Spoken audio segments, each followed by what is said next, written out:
Bonsoir, bienvenue à l'Atelier Librairie, le livre voyageur animé par Fabienne Roch et moi-même, Bruno Lalonde. Nous sommes à Montréal le 1er mars 2021. Je vais vous raconter quelque chose, tenez, qui relève un peu de ma vie privée, tenez, mais de ma vie privée, de la vie de ma famille. Voilà. J'ai mon jeune frère qui est plus tout à fait jeune, étant donné l'âge que j'ai. Mon frère cadet de 12 ans, mon frère utérin de 12 ans plus jeune que moi, au tout début de la guerre en Yougoslavie, au milieu des... Attendez, ouais, au milieu des années 80, 94, 95, 93 peut-être. Il a fallu que je vérifie les dates. Il s'est mis à s'y intéresser de manière extrêmement... de manière passionnée. À un point tel qu'il avait affiché dans sa chambre le drapeau de la Croatie. Alors, évidemment, vous avez compris il était du bord des Croates. Et il est allé avec l'intellectuel québécois Pierre Vallière. Il est allé à Sarajevo pendant le siège de Sarajevo. Et ils se sont fait bombarder. Ils avaient utilisé les services d'un taxi. Ils avaient franchi le mont Igman et ils avaient subi les mortiers des Serbes. Alors, et une fois rendu sur place, Pierre Vallière a fait un épisode psychotique et mon frère a dû ramener au terme de leur mission. Ils devaient apporter de l'argent aux assiégés de la ville de Sarajevo. Et Pierre Vallière, donc, avait fait un épisode psychotique. Il s'était cru, il s'était cru dans un épisode de Mission Impossible. Alors, et par la suite, mon frère a voulu apprendre ce qu'on appelait à l'époque le serbo-croate. Et la seule institution qui proposait le cours, c'était à l'Université de Toronto.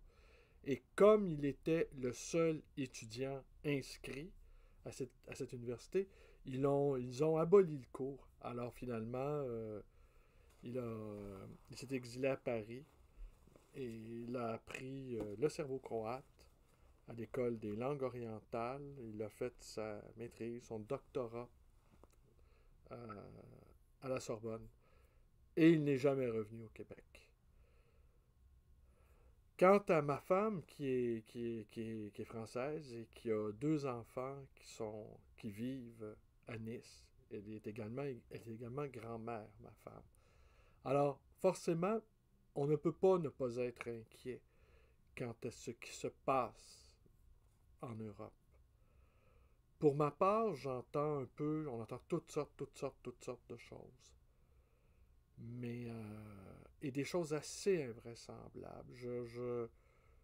On rend presque les Ukrainiens responsables de ce qui se passe. J'ai appris aujourd'hui que l'OTAN avait refusé que les Ukrainiens rentrent dans l'OTAN. Alors quand Poutine affirme qu'il que les Ukrainiens ont voulu rentrer dans l'OTAN et c'est pour ça qu'il est en train de les dénazifier, je vais vous confier ici l'utilisation de ce terme de dénazification me m'accable totalement et que l'on relativise la portée de ces paroles-là en justifiant l'attaque des troupes russes commandées par Poutine me semble une abomination. Hier, je vous disais, on va revenir au sujet des livres, je vous confiais que je m'étais gardé quelques livres. Alors, je voulais vous les montrer. Ils sont tous autographiés. Et j'ai compris aussi en réfléchissant un peu Bon, je vous ai raconté que je m'étais apporté à Quérard d'une bibliothèque d'environ 2000 livres. J'ai fini de trier. C'est pour ça que je suis très fatigué. J'ai mis une journée et demie à trier 2000 livres. Je travaille extrêmement vite. C'est l'expérience. Il n'y a pas de mérite à ça. Et je ne me cache pas pour le dire, j'ai un œil de lynx. Alors, je travaille vite, c'est efficace. Et je crois même qu'à moi tout seul, je suis capable de faire le travail en une semaine d'environ 3 libraires. Je ne serais pas capable. En fait, si on m'engageait dans une autre librairie, les employés, franchement, accepteraient assez peu ma rapidité. Mais il y a des raisons aussi pourquoi je travaille si rapidement. C'est que j'aime être en relation avec les gens qui franchissent les portes de la librairie. Alors j'aime échanger avec eux et avec certains d'entre eux, j'ai noué des liens d'amitié, des liens de connivence, de, d'affinité élective. Alors donc, mais pour faire ça, il faut que je sois extrêmement efficace pour pouvoir administrer correctement ma librairie. Alors c'est un dosage. Je dirais pas que mes clients me permettent de ralentir la cadence, mais dès que je me retrouve tout seul dans la librairie, je m'agite comme un fou pour pouvoir leur consacrer du temps. Et, et, et visiblement, on a un plaisir réciproque à échanger. Et c'est assez étonnant parce que j'ai des clients, je sais, qui m'ont dit qu'ils n'étaient pas vraiment d'accord avec moi, en particulier les dernières vidéos. Il y en a un qui m'a dit qu'il n'était pas d'accord non plus avec le fait que je lirais pas le dernier Welbeck. Il y en a un autre qui m'a dit aussi que c'est pas vrai que Welbeck pensait à la postérité. Euh, j'ai peine à croire qu'un artiste n'a pas derrière la tête cette idée que son œuvre va lui survivre. Hein. Cette nécessité de laisser des traces, je pense qu'elle est au cœur elle est au cœur de beaucoup, beaucoup d'entre nous, ne serait-ce que par le souvenir qu'on va laisser à nos proches lorsque nous nous serons évanouis dans le grand cosmos. Alors donc, Jean Quérol a eu un rôle, c'est ça que j'ai compris en défaisant cette bibliothèque, en la triant. Je me disais aussi, pour un libraire, trier, c'est comme prier, au fond. On entre en relation avec des forces qui nous dépassent. On rentre en relation avec des esprits, avec une nuée d'esprits qui transcendent notre rapport au réel. C'est pas anecdotique de vivre à journée longue entouré des plus grands esprits de l'humanité et des esprits les plus puissants de notre temps. Et parfois, ces esprits-là, ils rentrent dans notre boutique. Alors ça aussi, c'est très, très étonnant de rencontrer en chair et en os les écrivains, les penseurs les plus importants de la génération qui nous précède, de notre génération et de la génération qui vient. Et c'est très agréable aussi d'être à la fois au cœur des auteurs, d'être en présence des auteurs vivants et des auteurs qui vivent d'une vie autre et qu'on réanime par la lecture. Hein? On donne le bouche à bouche avec les livres. Hein? C'est une façon, on leur donne notre temps et le souffle du lecteur donne vie au livre. Alors donc, j'ai compris que Jean Quérol avait eu un rôle très important. Je n'en dirais pas. C'est une intuition qui pourrait facilement se confirmer, mais j'ai des raisons de croire, en tout cas, que Quérol lui aurait servi d'intercesseur à Paris, en France. Alors, donc, Jean Quérol, celui-ci, Poésie Journal, le titre est magnifique. De Daniel Auster, Jean Quérol et son œuvre. Jean-Marie Drault, Une mort difficile. Ça m'a fait penser au titre de Crevel, La mort difficile. Le frangipanier de Féline, toujours de Jean-Marie Drotte, ou Drotte. L'enfant fusillé, toujours de Jean-Marie Drotte, ou Drotte. Et Le temps des désillusions, présenté par Joseph Delteil. Et les 5 ouvrages, les 6 ouvrages sont autographiés.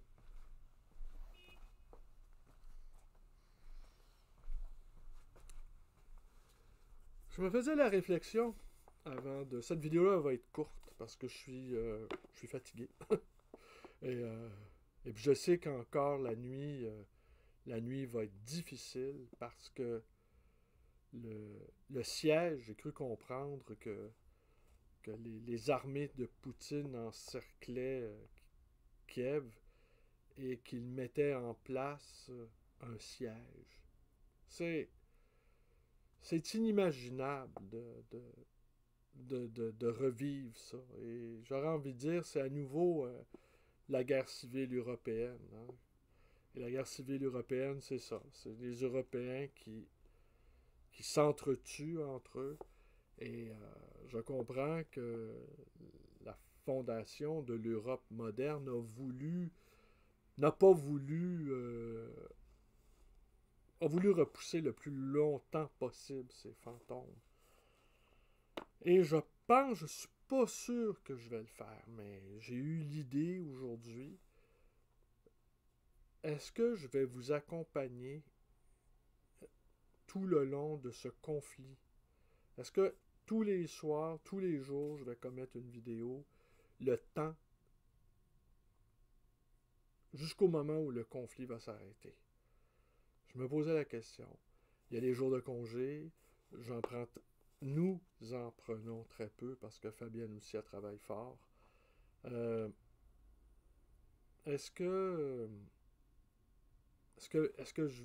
parce que je pense que nous ne pourrons pas, vu la crise économique qui vient, est-ce qu'on va pouvoir prendre des vacances? Je ne sais trop. Est-ce qu'on va avoir envie d'en prendre aussi? Je ne sais trop. Est-ce que techniquement c'est possible que je sois capable de faire l'année passée? Bon, il y avait le couvre-feu. Et je savais, on ne pouvait même pas sortir de la ville. Alors, ou on pouvait, mais c'était hyper compliqué. Les événements, les circonstances historiques faisaient de telle sorte que je n'avais pas le choix de ne pas bouger. Est-ce que le rythme de la guerre va nous imposer un nouveau calendrier de restrictions, d'obligations de toutes sortes? Et je ne vois pas en ce moment, euh, comment les choses ne pourraient pas ne pas dégénérer. Et j'entendais, et je l'ai entendu à quelques reprises, que beaucoup disent qu'aucun expert n'avait prévu ceci. C'est pas vrai. Ça fait des années que certains experts, dont un qui n'est pas un expert, mais qui est un philosophe, Bernard-Henri Lévy, avait déjà mis en garde l'Occident de ce qui se jouait, entre autres, dans le Donbass, dans une des provinces de l'Ukraine, sécessionniste maintenant. Il y a Jacques Attali également qui nous avait mis en garde. Alors, c'est pas vrai qu'il y avait des gens qui n'avaient pas, et sans compter tous les intellectuels russes qui avaient tenté d'avertir l'Occident sur les dérives autoritaires du régime Poutine.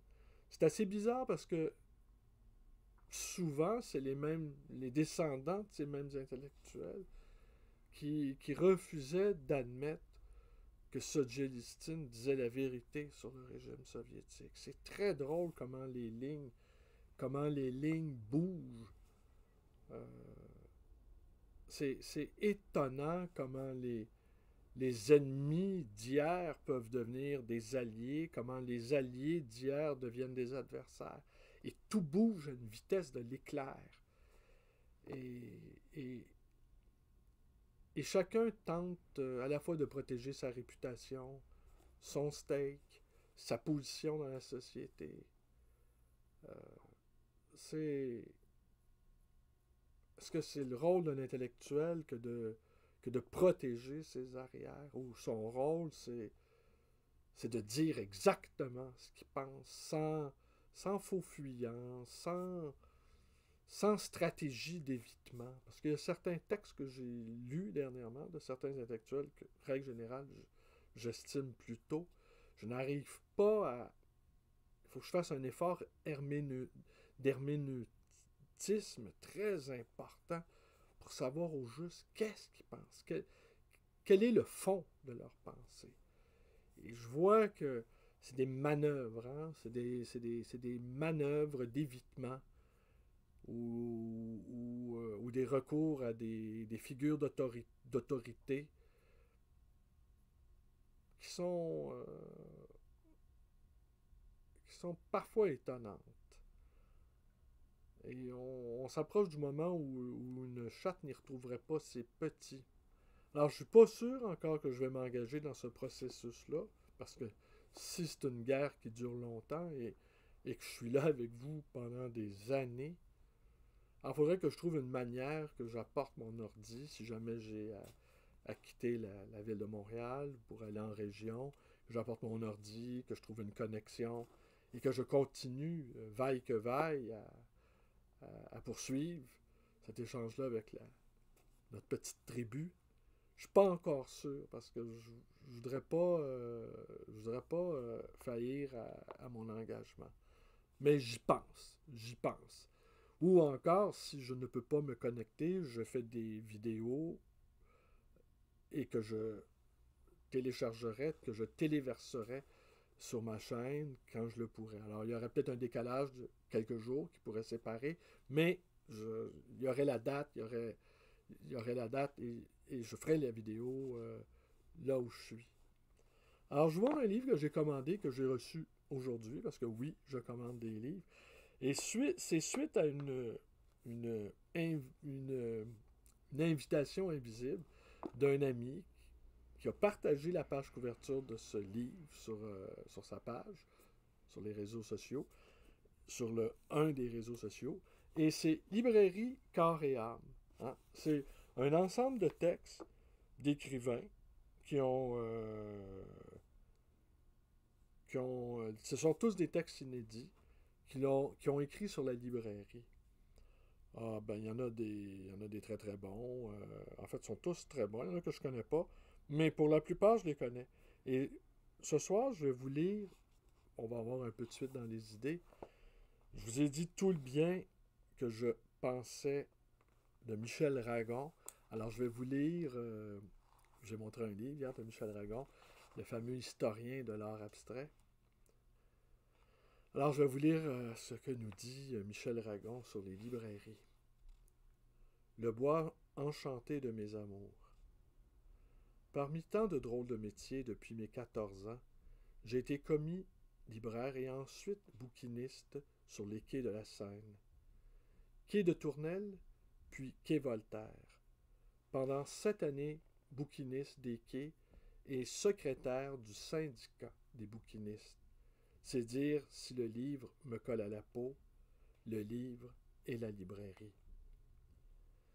J'ai découvert assez tard qu'il existait des librairies, car dans mon existence rurale première, les libraires étaient aussi rares que des salles de bain. C'est seulement exilé à Nantes que la librairie m'est apparue dans toute sa splendeur et avec toutes ses convoitises. La librairie Durance offrait un rayon de livres d'occasion. Mes pourboires de garçon de course ne me permettaient guère d'autres achats que ceux des petits classiques Larousse, défraîchis, dont des lycéens s'étaient sans doute désencombrés. Ils ne m'encombrèrent jamais. Pendant des années, je me mis à lire tout ce que je pus dans les 10 petits classiques.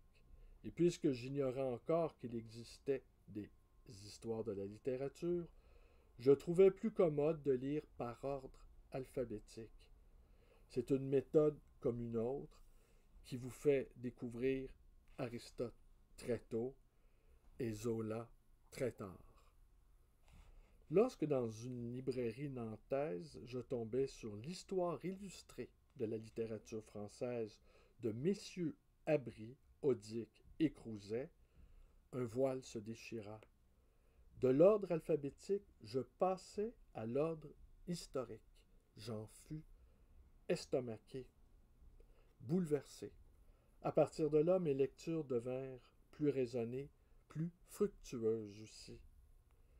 Donc, mes seules années d'université ont été les librairies, et bien plus tard les bibliothèques publiques, qui alors ne me paraissaient pas si publiques que ça, plutôt fermées, rébarbatives en ce temps-là, réservées à une élite, tandis que les librairies gardaient leurs portes ouvertes l'été.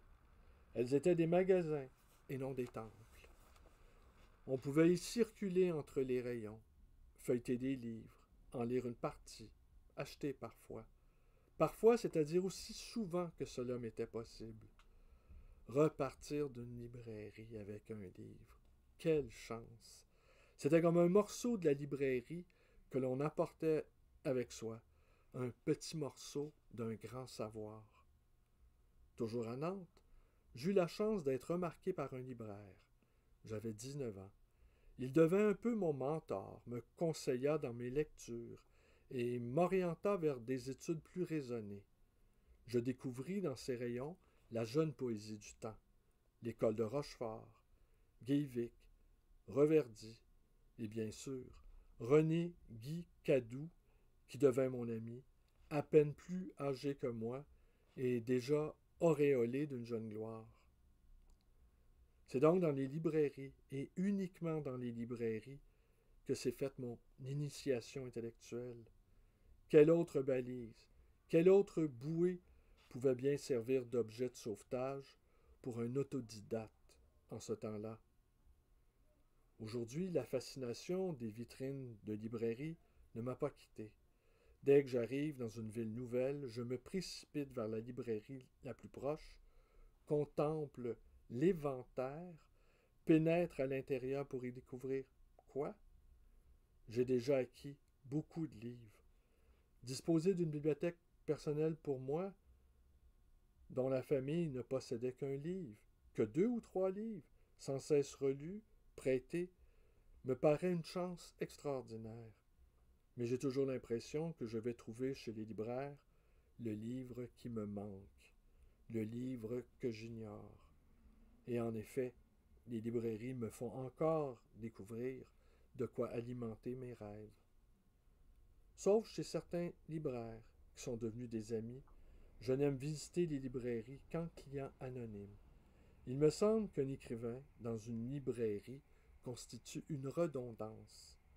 Il vient s'ajouter au livre et seul le livre importe, le sien, les siens et ceux des autres.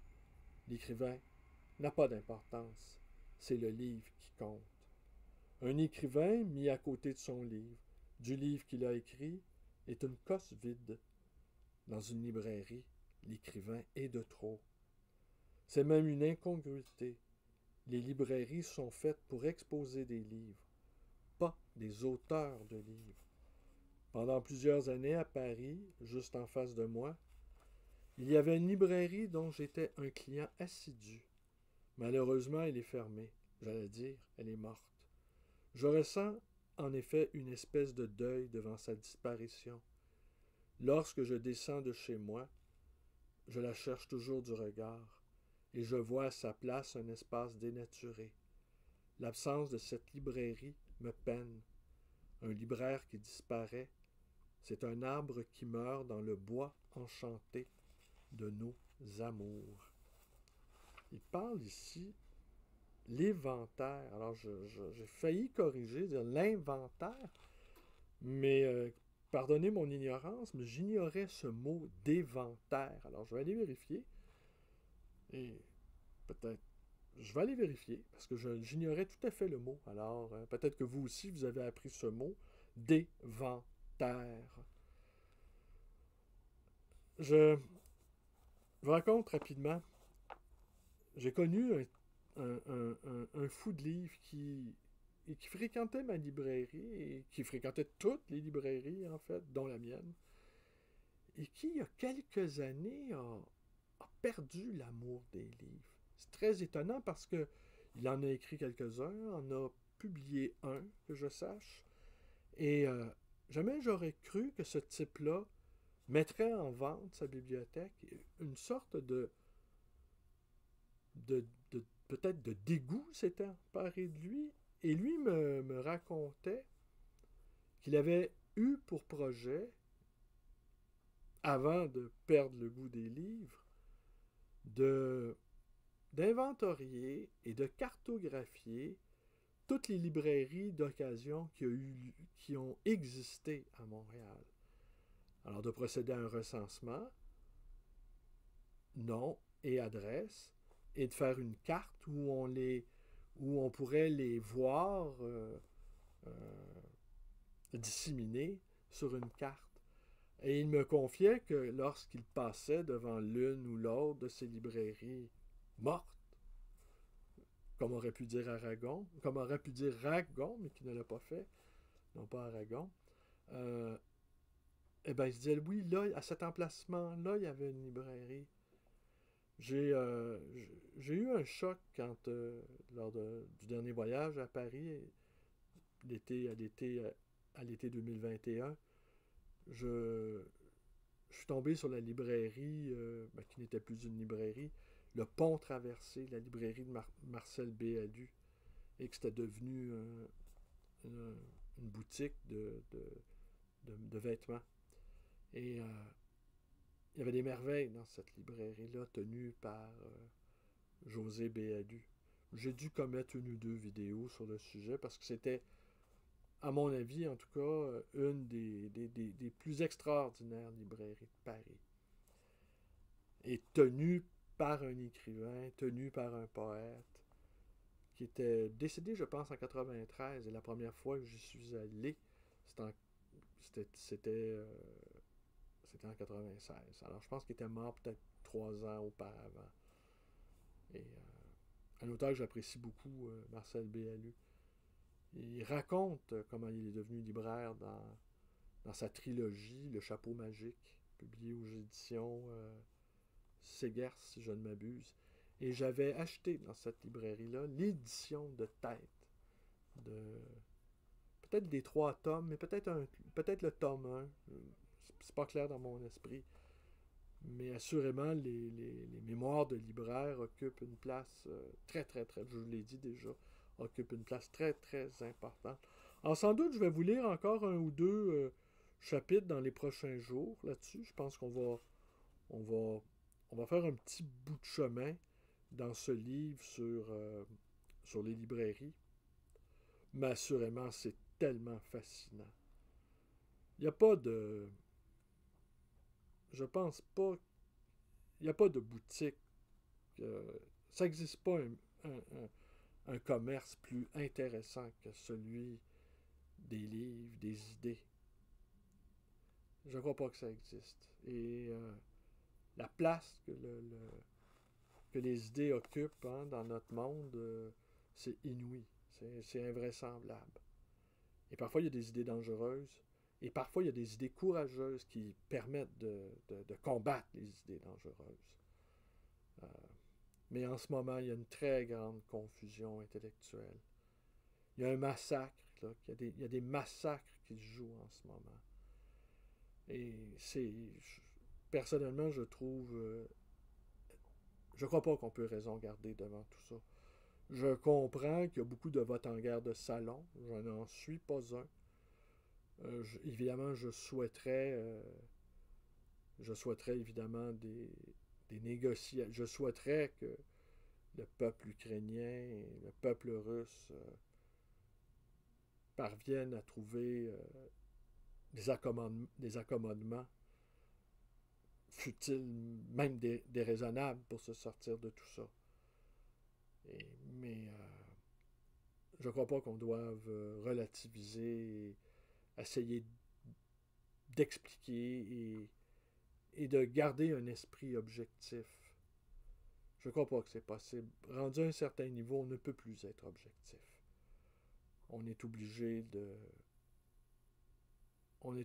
tout mettre en œuvre pour que le massacre cesse, coûte que coûte. Voilà. Je suis extrêmement troublé par tout ce que j'entends et par tout ce que je lis. Je comprends qu'on se méfie de ces votes en guerre de salon, mais je le comprends très bien. Mais je pense que je me méfie encore plus de ceux qui prétendent avoir une vision objective de ce qui se passe quand des êtres humains sont tués de manière complètement insensée. Et je ne crois pas non plus qu'on décide de devenir un héros. Ce sont les circonstances historiques qui le font, qu'on en devienne un. Et je pense qu'il y a quelque chose de l'ordre de la malédiction là-dedans. Alors c'est tout pour ce soir. Alors je vais réfléchir à cette idée, si c'est possible d'être avec vous tout le long de ce terrible conflit, en essayant aussi de vous proposer des lectures, en essayant de